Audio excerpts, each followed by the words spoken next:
लोकसभा निवडणुकीच्या पार्श्वभूमीवर राजकीय घडामोडींना वेग आलाय। महायुतीमध्ये काही जागांचा तिढा सुटलाय तर काही जागांवर अजूनही पेच कायम असल्याचं चित्र आहे। एकीकडे राष्ट्रवादीच्या कोट्यातून परभणीची जागा महादेव जानकरांच्या रासपला सोडण्यात आली तर दुसरीकडे नाशिकच्या जागेचा पेच मात्र अजूनही कायम आहे।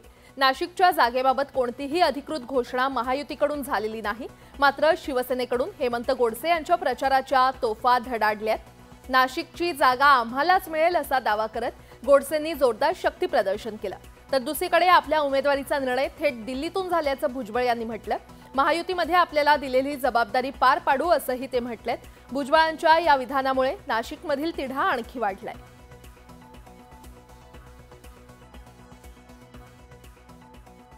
आम्ही सर्वांनी मिळून राष्ट्रवादी काँग्रेस पक्षाकडून निर्णय घेतला की ही जागा, परभणीची जागा ही रासप या पक्षाला आमच्या कोट्यातून देण्याच्या संदर्भात त्या ठिकाणी निर्णय आम्ही घेतलेला आहे आणि तो निर्णय घेत असतानाच परभणीची जागा ही त्या ठिकाणी महादेवराव जानकर हे अधिकृत उमेदवार म्हणून, महायुतीचे उमेदवार म्हणून त्या ठिकाणी लढवणार आहेत।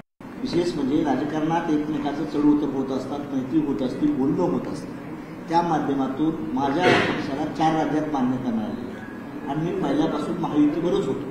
महायुतीवर काही झालं होतं पण महायुतीनं आम्ही तिकडे चर्चा चालल्यानंतर त्यांनी आम्हाला सन्मान दिला, त्याबद्दल मी अजितदादा, देवेंद्र फडणवीस, एकनाथ शिंदेंचं अभिनंदन करण्यासाठी